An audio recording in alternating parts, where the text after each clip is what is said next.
안녕하십니까. 반유형TV의 반유형입니다. 방금 전 프로에서 제가 이제 그런 말씀을 올렸죠. 제가 뭐 돈에 대해서 말씀을 갖다 올렸습니다. 근데 그거는 일시불로 지급되는 것입니다. 그러니까 그런 표현을 갖다 쓰는 사람도 있을 것입니다. 그러니까 교육비도 지급되고요. 그 다음에 뭐 출산휴가 할 때도 또 뭐 돈을 갖다 얼마 주고요. 기타 등등 뭐 여러 가지 돈을 갖다 지급합니다. 그러나 그것은 당장 눈앞에 보이는 돈이 아닙니다. 언제 지급될지도 모르는 거고요. 지급된다는 보장을 갖다 확신할 수도 없는 거고요. 또 미래의 일이기 때문에 별로 신경을 갖다 사람들이 쓰지 않습니다. 그러나 제가 말씀드린 그것은 현찰 3천만 원은 그것은 바로 직접적인 영향을 갖다 줄 것이라고 생각합니다. 그리고 애 출산과 더불어서 바로 20으로 지급한다는 것이죠. 그러니까 그런 얘기 합니다. 아니 그 애를 키우는 과정에 뭐 기타 등등 교육비라든지 그것도 조금씩 많이 보조하고 그 다음에 뭐 양육비도 보조하고 기타 등등 보조가 많이 들어가는데 그 돈에 대해서는 생각하지 않냐. 그 돈은 당연히 지급돼야 되는 것입니다. 지급돼야 되는 것이고 플러스로서 제가 이런 말씀을 올리는 겁니다. 기존에 해왔던 것은 당연히 지급돼야죠. 그리고 플러스로 이 말씀을 올리는 것입니다. 그러면 그 돈이 어디서 나느냐. 그 돈이 어디서 나는 것에 대해서 제가 말씀을 올렸습니다. 달러의 보호를 갖다가 원화가 최소한 우리가 외환 보유고가 6천억 불 정도만 된다고 한다면 우리가 원하는 만큼 찍어내도 대한민국에 문제가 없을 것이라고 제가 2번을 갖다가 걸쳐서 그 말씀을 올렸습니다. 일본의 사례를 들었고요. 그 아베노미스에 대해서 말씀을 올렸고요. 그 다음에 미국에 대해서도 말씀을 올렸습니다. 그리고 그 원인에 대해서도 말씀을 올렸습니다. 지금 시대는 과학기술의 발전에 의해서 상품의 공급이 수요를 압도한다는 그것이 결론입니다. 자, 그러면 우리가 이제 그런 생각을 하죠. 돈을 갖다 그렇게 지불하게 되면 그것도 영향을 미칠 것이다. 그러나 우리가 간절히 원하는 지분은 어떻게 할 것인가? 자, 그러면 우리가 흔히들 그런 얘기를 합니다. 집이 있어야 결혼하죠. 집이 있어야 애를 낳을 거 아니겠습니까? 그런 얘기가 주류적인 것입니다. 그러니까 모든 우리가 원하는 돈, 물질적인 풍요에서 가장 기본이 되는 게 집입니다. 그리고 집이 서민들이 갖고 있는 재산의 80%는 차지하고 있다는 것을 갖다 제가 드렸고요. 그렇다면 결국은 집입니다.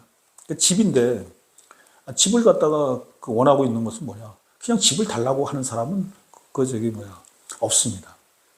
원하는 것은 임대주택을 갖다 강력히 원하고 있는 거고요. 그 다음에 애를 낳았을 때 임대주택에서 살 수 있는, 그러니까 좀 좋은 아파트에서, 좋은 환경에서 살 수 있는, 그것이 임대주택의 형택을 띠는 그런 것을 해달라고 강력히 요구하고 있는 것이 지금 현재 젊은 한국인들의 현실입니다. 자, 그러면 제가 그 말씀을 올리겠습니다. 임대주택을 지을 때 돈이 얼마 들어갑니까? 엄청나게 돈이 들어갑니다. 자, 한번 생각해 보겠습니다. 그 아파트 한 채에 한 4억 원 정도 간다고 치면요. 10만 채를 마련하는데, 만채입니다. 만 채를 마련하는데 4조 원이 들어갑니다. 그러니까 아까 말씀드렸던 1,000만 원 단위하고는 완전히 틀리죠. 근데 그걸 갖다 일단 지어놓게 되면 그걸 갖다 계속 회전시키고요.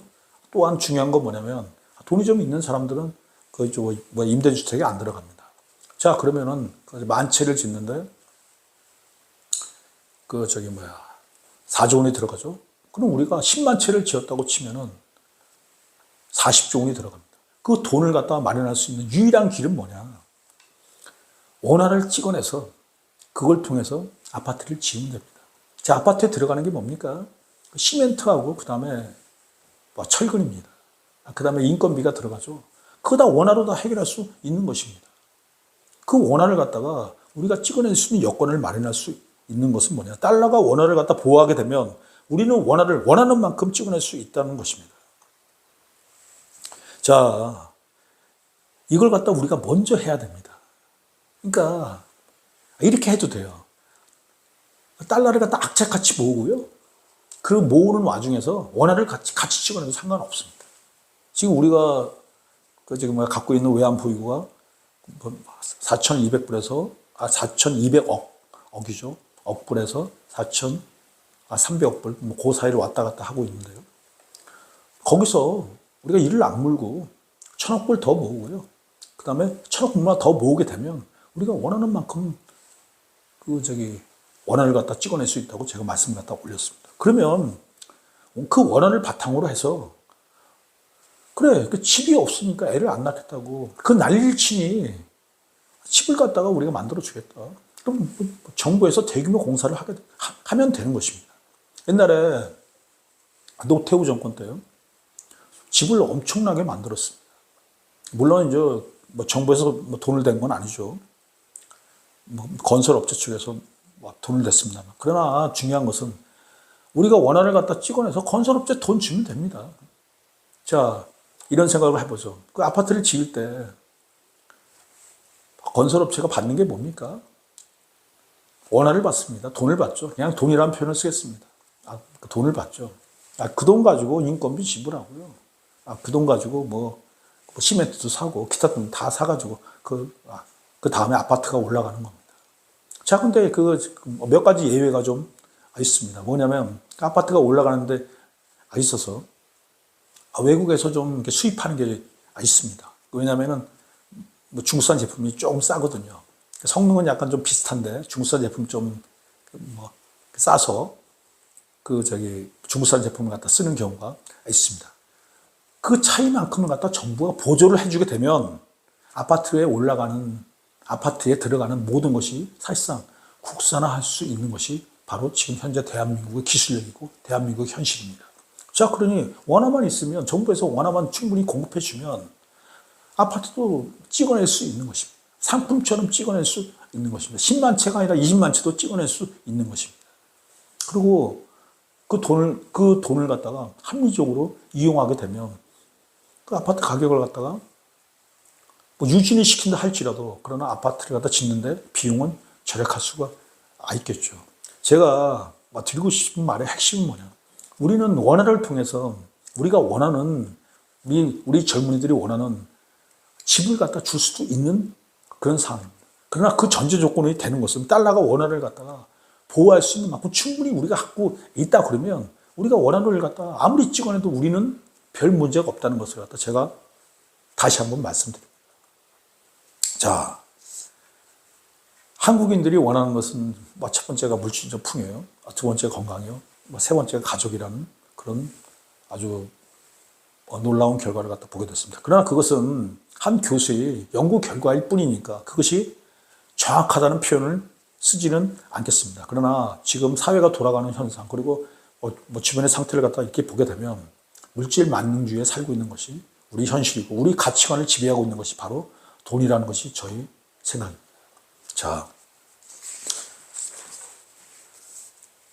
우리가 살고 있는 그 시대가 자본주의죠. 그러니까 돈이 모든 것을 뿌리고 모든 것이 근본인 세상인 것입니다. 자, 그런데 이런 생각을 갖다 우리가 한번 생각해야 됩니다. 원화를 갖다가 우리가 원하는 만큼 찍어내도 원화가 넘쳐나잖아요. 원화가 넘쳐나게 되면 물건값이 올라가죠. 이런 생각을 갖다 일반적으로 사람들이 갖는데 절대 그렇지 않습니다. 일본의 사례를 갖다 또 듭니다. 왜냐하면 일본은 우리하고 경제적인 상황이나 조건 같은 게 비슷하니까요. 일본이 그렇게 엔화를 찍어냈는데도 불구하고 물가가 안 올라요. 그 이유는 첫 번째는 일본인들이 소비 자체를 갖다 많이 줄였기 때문이고요. 두 번째는 일본이 필요로 하면은 외국에서 갖다 쓰면 됩니다. 예를 들어서 무슨 철강 제품이 올라요. 그러면은 달러를 통해서 중국에서 철강 제품을 사다가 풀어버리면 됩니다. 그러면은 물가는 안 오르죠. 여기서 중요한 게 뭡니까?